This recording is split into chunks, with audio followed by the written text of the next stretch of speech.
চিকিৎসা ও আপৎকালীন প্রয়োজন ছাড়া বাংলাদেশিদের ভিসা দেবে না ভারত। এবং সর্বশেষ জানাবো, ঢাকার শাসন দিল্লির হাতে, প্রশাসনের নাটাই ঘোরাচ্ছেন হাসিনা অনুগত আমলা কর্মকর্তারা। এতক্ষণ শুনছিলেন সংবাদ শিরোনাম, এবার বিস্তারিত। ঢাকার শাসন দিল্লির হাতে, প্রশাসনের নাটাই ঘোরাচ্ছেন হাসিনা অনুগত আমলা কর্মকর্তারা। প্রধান উপদেষ্টা নোবেল বিজয়ী ডক্টর মোহাম্মদ ইউনূস জাতিসংঘের ৭৯তম অধিবেশনে অংশ নেয় অধিবেশনটি কার্যত ইউনূসময় হয়ে উঠেছিল।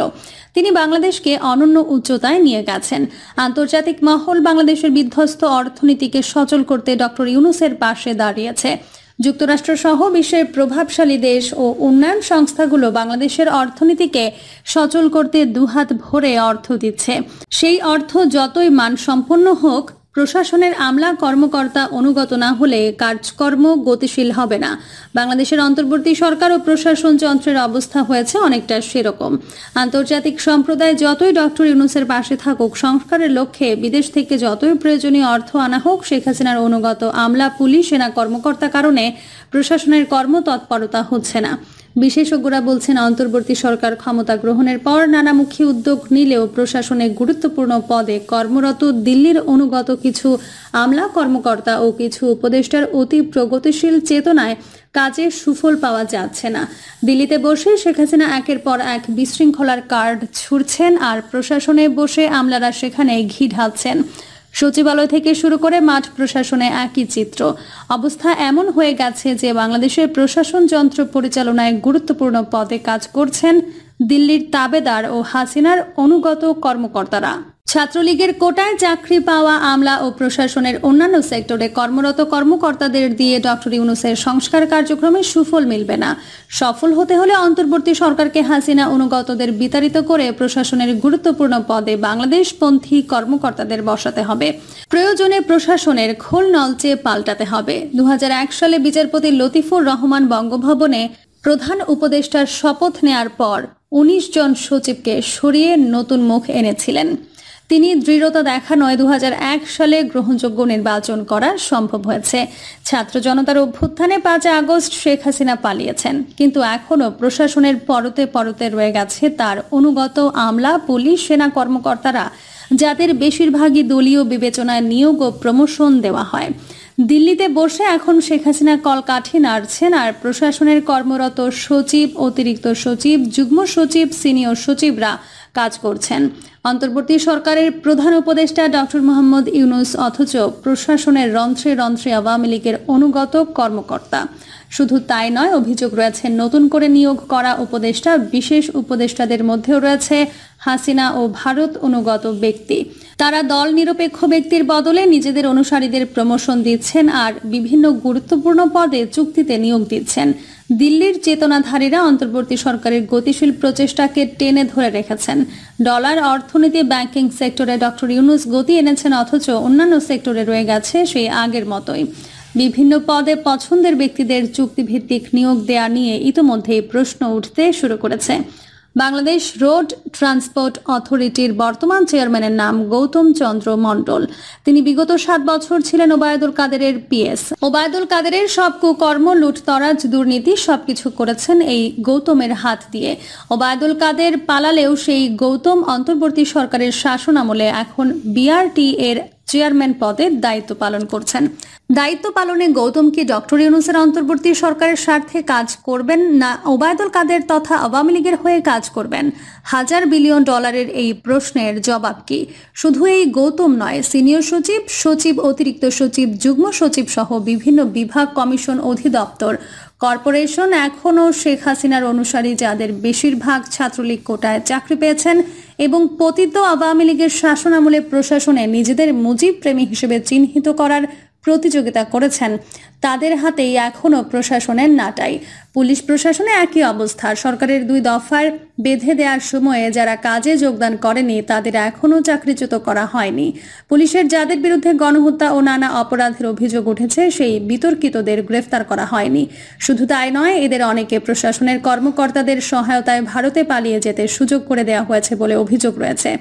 উল্লেখ্য, গত 1.5 মাসে ভারতে পালিয়ে যাওয়া এমন আওয়ামী লীগের নেতা, সাবেক মন্ত্রী, সাবেক এমপি, বিতর্কিত কর্মকর্তাদের মধ্যে প্রায় 400 জনের ভিসা নবায়ন করা হয়েছে এমন খবর ভারতীয় গণমাধ্যমে প্রকাশ হয়েছে। রাজনৈতিক দল হিসেবে পাতানো নির্বাচনের মাধ্যমে টানা কয়েক দফায় ক্ষমতায় গেলেও শেখ হাসিনা আওয়ামী লীগ দিয়ে দেশ পরিচালনা করেননি। তিনি আমলা, পুলিশ, র্যাব অনুগত সেনাবাহিনীর কর্মকর্তাদের দিয়ে প্রশাসন পরিচালনা করেন। সিদ্ধান্ত গ্রহণের ক্ষেত্রেও আমলাদের ওপর নির্ভরশীল ছিলেন। ফলে দুর্নীতি, লুটপাট করলেও আওয়ামী লীগের বেশিরভাগ কেন্দ্রীয় নেতা ছিলেন ছাগলের 3 নম্বর বাচ্চার মতো। তারা মন্ত্রিত্ব করেছেন কিন্তু মন্ত্রণালয়ের গুরুত্বপূর্ণ সিদ্ধান্ত জানতেন না। দলের পদে ছিলেন, তবে দলের কার্যক্রম সম্পর্কে কিছুই জানতেন না। অবশ্য নিন্দুকেরা বলে থাকেন, শেখ হাসিনা যেসব সিদ্ধান্ত গ্রহণ করতেন তা দিল্লি থেকে আসতো। শেখ হাসিনা শুধু কার্যকর করতেন। শেখ হাসিনা নির্বাচন কমিশনের পাশাপাশি সিনিয়র সচিব, ডিসি, ইউএনওদের প্রতিটি পাতানো নির্বাচনে ব্যবহার করেছেন। পুলিশ ও র্যাব দিয়ে বিরোধী দলকে দমন করে রেখেছেন। বিচারকদের দিয়ে বিরোধী দলের নেতাদের কারাগারে পাঠিয়েছেন, সাজা দিয়েছেন। সেনাবাহিনীর কিছু কর্মকর্তাকে বেসামরিক প্রশাসনে কাজে লাগিয়েছেন। প্রশাসনের কর্মকর্তা ও বিভিন্ন বাহিনীর অফিসারদের ব্যবহার করে ক্ষমতায় থাকার পুরস্কার হিসেবে ওইসব আমলা কর্মকর্তাদের নানাভাবে পুরস্কৃত করেছেন। সচিব পদে 65টি থাকলে ওই পদে নিয়োগ দেন 74 জন। 212টি অতিরিক্ত সচিব পদের বিপরীতে নিয়োগ দেন 415 জন। যুগ্ম সচিবের পদ 502টি, অথচ এই পদে কর্মকর্তার সংখ্যা 1167 জন। এই যে পদের চেয়ে অতিরিক্ত আমলা নিয়োগ দেয়া হয় কার্যত তাদের খুশি রেখে ক্ষমতা দীর্ঘায়িত করতে। শেখ হাসিনা পালালেও ওই কর্মকর্তারা এখনো প্রশাসনে বহাল তবিয়তে দায়িত্ব পালন করছেন। বেশিরভাগই গুরুত্বপূর্ণ পদে থেকে নীতি নির্ধারণের সিদ্ধান্ত নিচ্ছেন। অন্তর্বর্তী সরকার ক্ষমতায় এসে প্রশাসনে যাদের পর্যায়ক্রমে পদোন্নতি বদলি পদের রদবদল করেছেন তাদের প্রায় সবাই ওই আওয়ামী লীগ ও দিল্লির অনুগত কর্মকর্তা। বর্তমানে উপদেষ্টা পদে এবং বিশেষ পদে যাদের নিয়োগ দেয়া হচ্ছে তাদের অনেকের বিরুদ্ধে অভিযোগ রয়েছে তারা হয় আওয়ামী লীগের অনুগত ছিলেন, নয়তো অতীতে ভারতের এজেন্ট ছিলেন। ফলে বর্তমানে জনপ্রশাসনের গুরুত্বপূর্ণ পদে 2-4 জন দল নিরপেক্ষ কর্মকর্তা থাকলেও তারা কার্যত মেরুদণ্ডহীন। উপরের পদে বসে থাকা দিল্লি অনুগত উপদেষ্টা কর্মকর্তাদের আদেশ নির্দেশ পালন করা ছাড়া স্বাধীনভাবে নিরপেক্ষ এবং বিচার বুদ্ধি করে সিদ্ধান্ত নেয়ার সক্ষমতা তাদের নেই। প্রশাসনের কর্মতৎপরতায় দেখা যাচ্ছে পুরনো বোতলে নতুন মদ। প্রবাদের মতোই হাসিনার সাজানো প্রশাসনে ডক্টর ইউনূস বসেছেন। কিন্তু যাদের উপদেষ্টা পদে নিয়োগ দিয়েছেন তাদের বেশিরভাগই হয় এনজিও নয়তো দিল্লি অনুগত হিসেবে পরিচিত।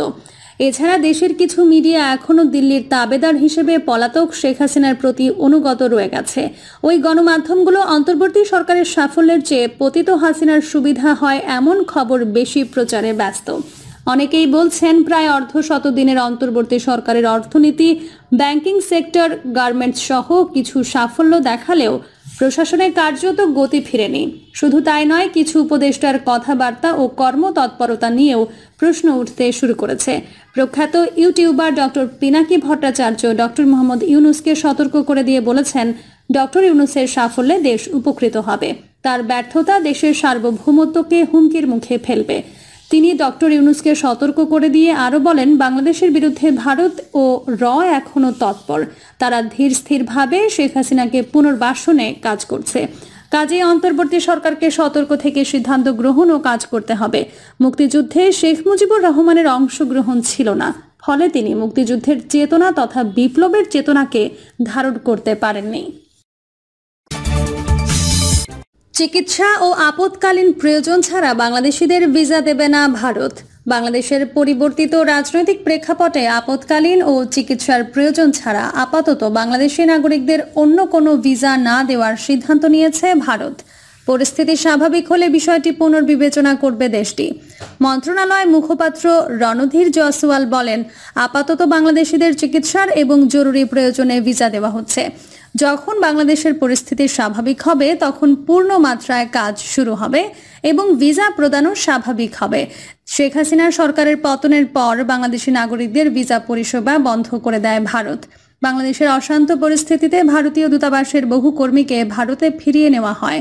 পরে পরিস্থিতি কিছুটা স্বাভাবিক হলে ভারতীয় ভিসা কেন্দ্রগুলিতে পুনরায় কাজ শুরু করে। তবে দিনের পর দিন অপেক্ষা করে ভিসা না পেয়ে ঢাকার ভারতীয় ভিসা প্রদান কেন্দ্রে বিক্ষোভও দেখান অনেকে। এর জেরে ফের ব্যাহত হয় কাজ।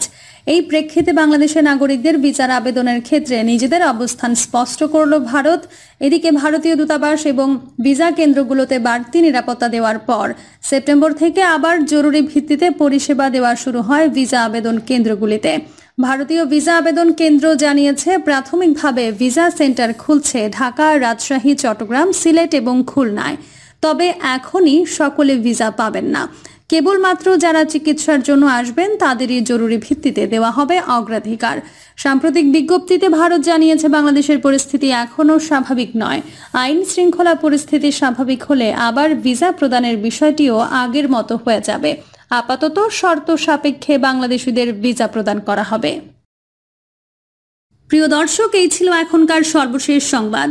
আপডেট সব সংবাদ পেতে চ্যানেলটি সাবস্ক্রাইব করে বেল আইকনটি ক্লিক করে রাখুন।